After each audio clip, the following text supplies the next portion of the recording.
Hello, all. Hello, all.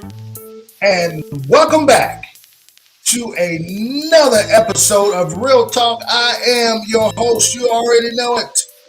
It's a pleasure. Listen to this jam. We're doing something totally different today. I needed to hear that vibe. Move, groove with me. Because I got a very important show for you today. Let me shut up for a moment.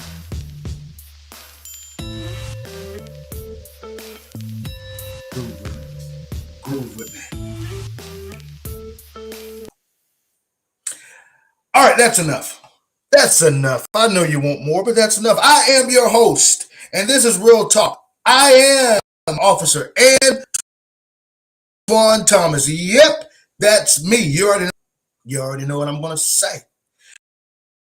You even already know how I am going to lay it out. Why? Because that is what we do. We spit what? The truth, the facts, and we leave them there. One thing we will never defund the police, but we'll always talk about the good and the bad of policing, and we'll always stand up and defend police. When they're right, we'll praise them, and when they're wrong, we will speak out against the wrongs, and we'll speak out with truth, and we'll spread this great information. Look, if you have not had the opportunity to listen to the last episode, season 4, episode 6, entitled "You Have a Sheriff in Donny Harrison," you need to go back and listen to it. I see the reviews, I see the views going up. Continue to watch that as we are a couple days away from the midterms, general election on November ballots for those who have not casted their vote. I have not done that yet either. We will make a decision on who we want to be our U.S. senators, our state representatives, our U.S. representatives, okay, our sheriffs, our councilmen, our commissioners, our mayors, our town officials. You will understand and will let you understand and understand this. What I'm about to say. There's a lot of understanding going on. You must vote your beliefs, your policies on what you stand for. And as I always say, please continue to like and share this particular podcast. Real Talk is something that is unique. It is something that's from the heart, and I enjoy sharing it with you. Now, as we see across, and I'm diving right into it, as we see across our nation, crime has wreaked havoc upon our communities. It is an evil thing. Everywhere we turn, criminals are assaulting innocent citizens. People cannot even safely ride the New York subways, their trains safely without being harmed. People are being stabbed, shot, and pushed off of subway platforms for fun. For fun. Political alliances and alignments we are beginning to, because of this, I want you to understand and make that clear, to let that cloud our judgments, how we vote, and weak and ineffective leaders. We are voting in weak and ineffective leaders, okay? Towns, in our cities, in our states, even in the nation, okay? But we must rise up and we must continue to stop choosing leaders who are blatantly, okay, telling you that they are advocates for decriminalizing, okay, demoralizing criminal offenses. Law and order is a key to fulfilling our society with peace and love. It's the only way that we will be able to live a productive and healthy lifestyle. It's the only way that we will be able to continue to push the narrative that we want a safer nation, a safer city, a safer county, a safer town. As I always state, so God ordained law and order. You can go back to the beginning of the show. I spoke about becoming a police officer as a calling. I spoke about scriptures within the Holy Bible as it pertains and order. God placed us down here on earth to have rules and laws here and help us live a better and productive lives here on earth. And they must be adhered to. Cannot discount it. You cannot discredit. Okay, you cannot discredit what is going on. You cannot take away. We have got to put things back in order, put them back in place. Today's show, we need to have law and order restored. That is the title of today's show. It is befitting you will hear me speak about it, and I will tell you the reasons why we need law and order. Now, just a few weeks ago, right here in my state of North Carolina, we experienced an evil tragedy. Of course, it was only a matter of time before an incident took place here in our state. What happened was a 15-year-old boy snapped, I would call it, and went on a killing spree, ultimately 10 people to death, okay? One was a fellow brother and law enforcement officer. I did not know this brother. I've seen him around. However, he was killed, we can say, in the line of duty, off duty. He was heading to work. Let the truth be told. He was heading to work to begin his 12-hour shift, okay, in the city of Raleigh as a police officer there, okay? The incident shook the community. Gabriel Torres was the innocent police officer who was minding his business, who had just taken in his infant daughter to be with his wife as he went to work. He wanted to spend some time with his daughter, went to get in his personal vehicle, heading to work, and a tragic incident happened to him and 4 others, okay?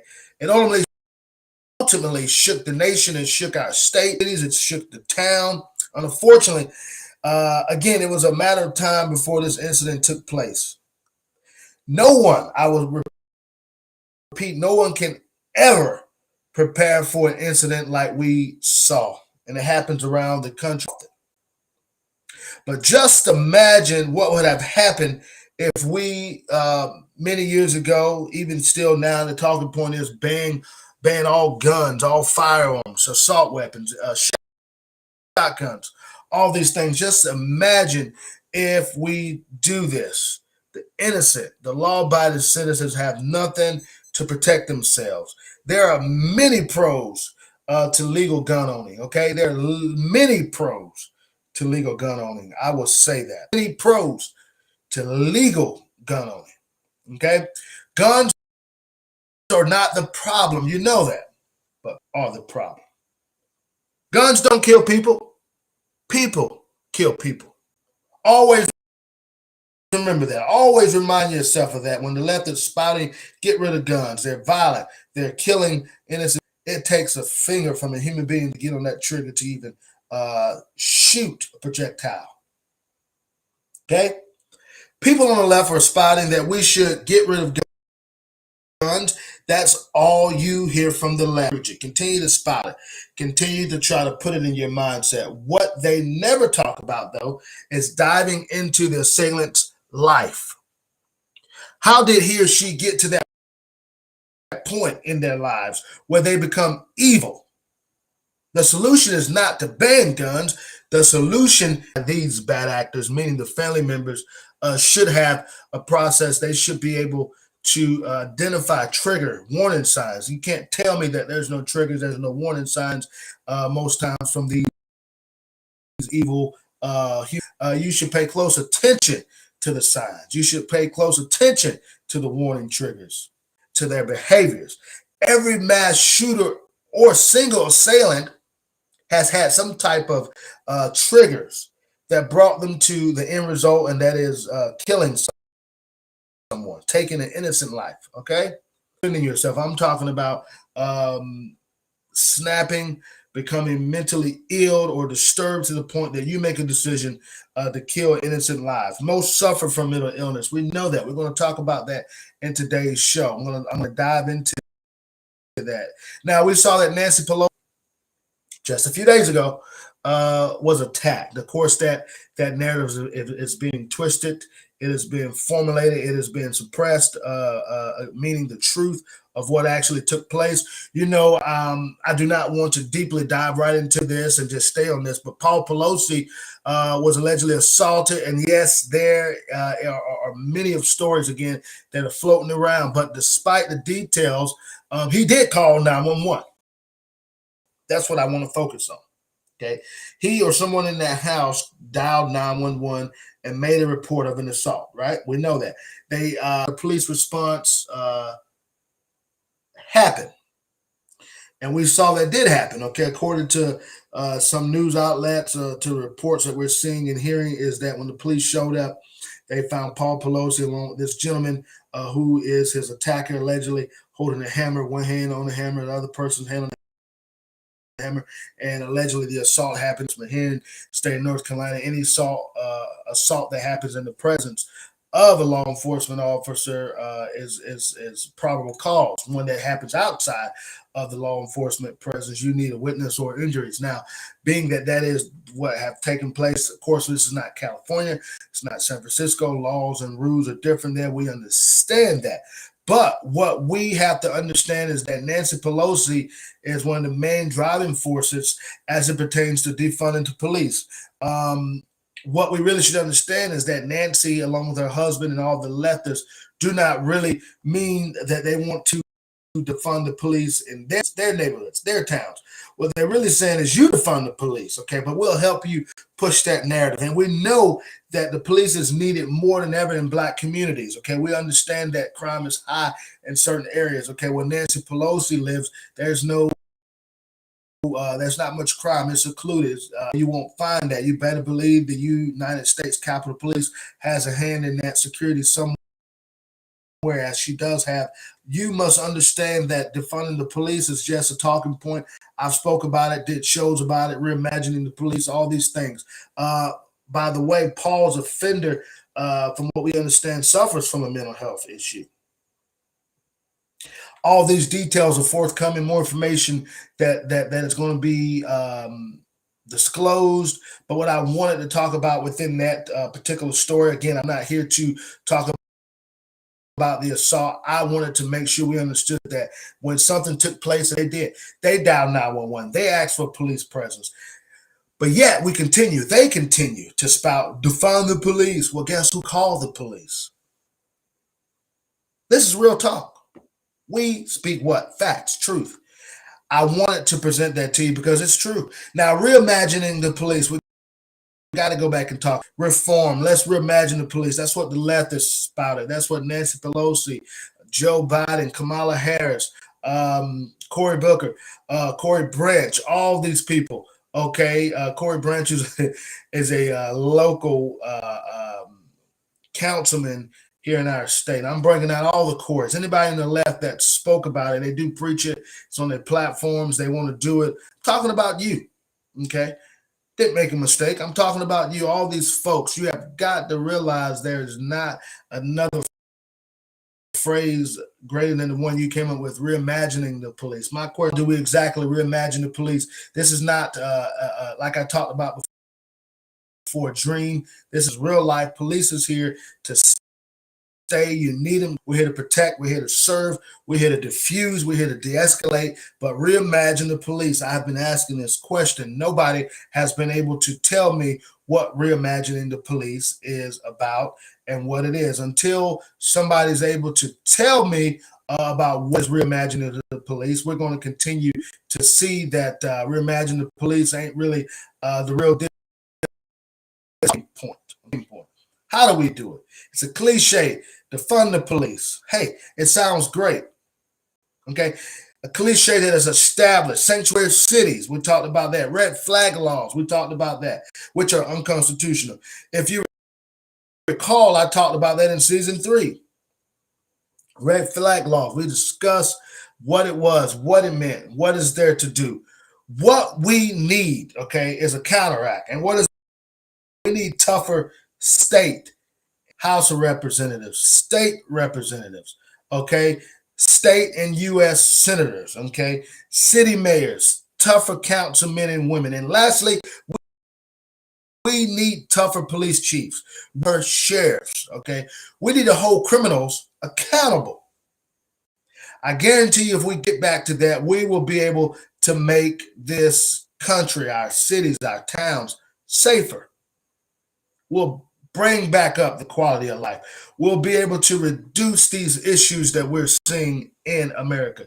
The old adage says this, and you know what I'm about to say. If you are my friend, you must do the time. What happened to that?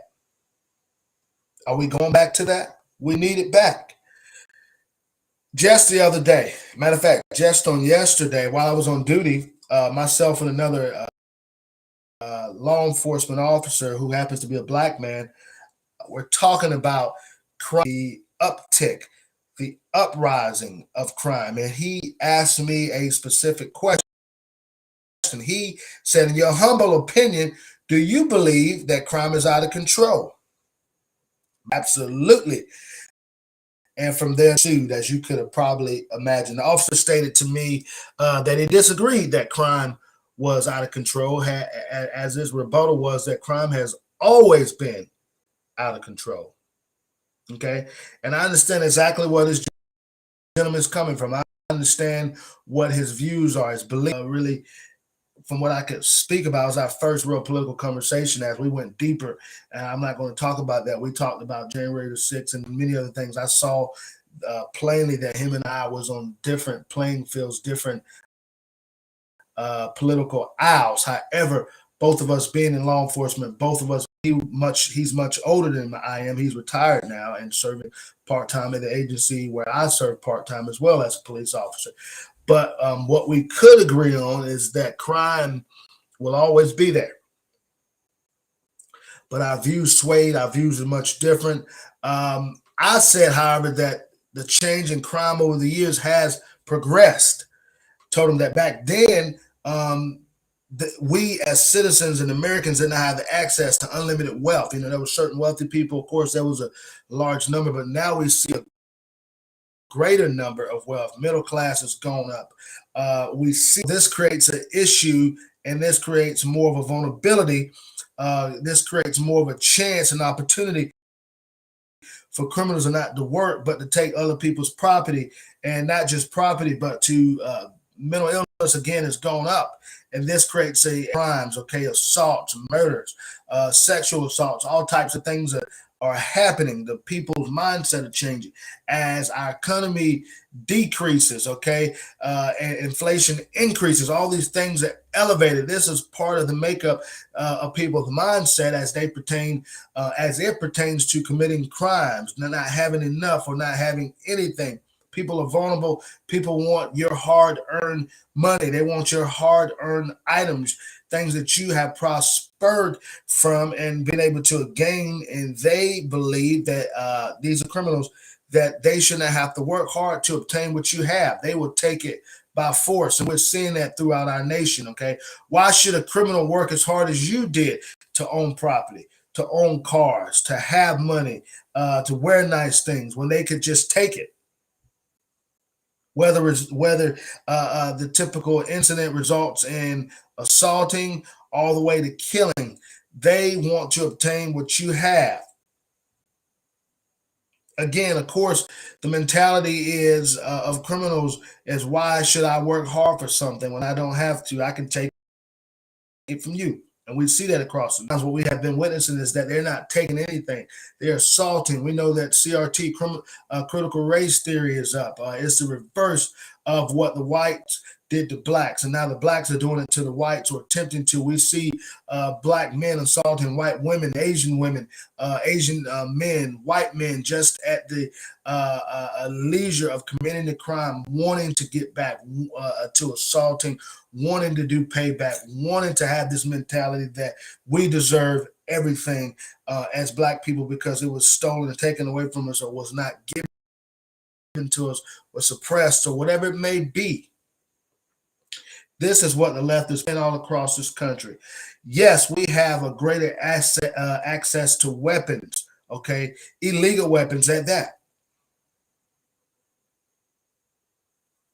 These things wasn't readily available back in the 70s, 60s, and we can go down the list. So in 2022, we see the uptick of crime because we have a greater challenge as it pertains to being able to access property, weapons, whatever it may be. You have to take a look at that. Everywhere you look in America, the sensation of crime is being praised and filming a violent incident. You can go on Facebook. You can see that whether it's with the police, a citizen, does not matter. Someone is always filming. I have to admit, I am a person who typically watches these things on Facebook to see what is going on. And crime is what we see. People love to film it. They love to record it. They're not willing to help, not willing to report it, but they're willing to record it. That's a difference. And we see that this is a sensation that they love to do. The media has helped so greatly in fueling the fire and adding to this horrible thing. Our political leaders are influencers to this issue. We see politicians on the left pushing for no bail, a soft penalty relating to criminal offenses that are being committed day in and day out, rather than holding criminals accountable and responsible for their actions. All these things and more have led to the uprise of crime. So once again, yes, crime is out of control. I'm almost finished. Crime is out of control. I have to say this, not every criminal is suffering from mental illness either. We have to identify that. Let's please address the obvious. Not every person you see committing crimes are a result of criminal or mental illness, excuse me. They are just criminals, bad people, wanting to get back because something happened to them. The old adage says, again, if you do the crime, you should do the time. Bring this back. We have to bring it back. I know that this show is very fluid. It was very fast, but I had to get on here and tell you some things because crime is out of control. And until back to the basics of what we need to do to make sure we are representing this great nation and representing the law-abiding citizens, representing people who have been suppressed. We get it. America's history is built on black people, slavery, but those days have come to an end. There's no way we can pay back the white race for something that the generation that is alive now is not responsible for. But what we have to do, what we can do, is get back to becoming a great nation, get back into making America great again. Get back to loving one another. Get back to working hard for your property. Getting back to being a good steward. Get back to being people who are law-abiding citizens. As I end this show today, guns are not the problem. People are. Mental illness is out there. But until we restore justice, until we restore law and order, our country, our nation will continue to be out of control. Okay, we have to take responsibilities right here as we get ready to elect again all these elected officials that I spoke about. If you want change, you need to do your homework. You need to make sure that the people you're voting into office is for law and order. It's for a safer county, a state, a nation. Okay, you have to understand that critical race theory is just a theory. It's a Marxist mindset. And until we get back to the things that we must get back to, even in school, okay, arithmetic, writing, history, science, until we leave all these other things out, transgenderism, okay, becoming a pound. If we leave these things out, get back to basics.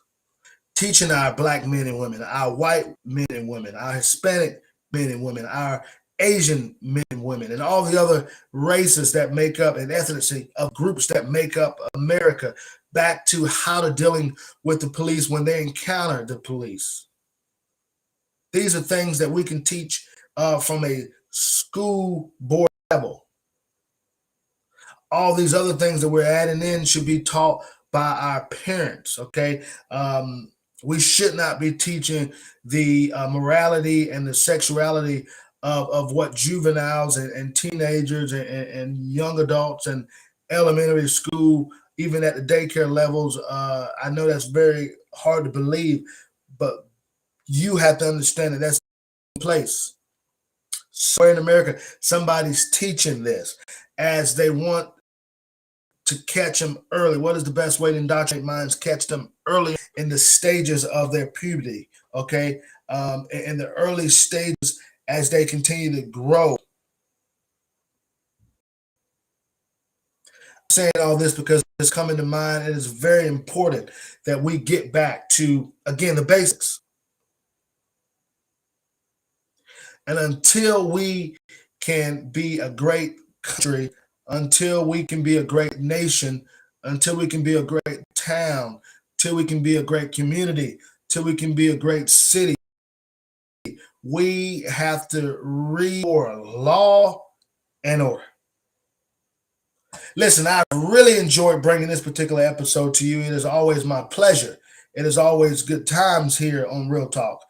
Until we meet again, until we talk again, God continue to bless our country, the men and women that are serving in our law enforcement and our forces. Continue to bless and watch over them, protect them. Lord, continue to bless our nation as a whole. And until the next episode, I got some other great guests. I have more information coming to you. We are taking this show all the way through. This is Real Talk. And I am your host, Officer Antoine Thomas. You can believe that I'm always going to speak the truth. I'm always going to bring the facts to you. Until the next episode, you have been listening to Real Talk. I am your host, Officer Antoine Thomas. Yep, that's me. And we'll see you very soon.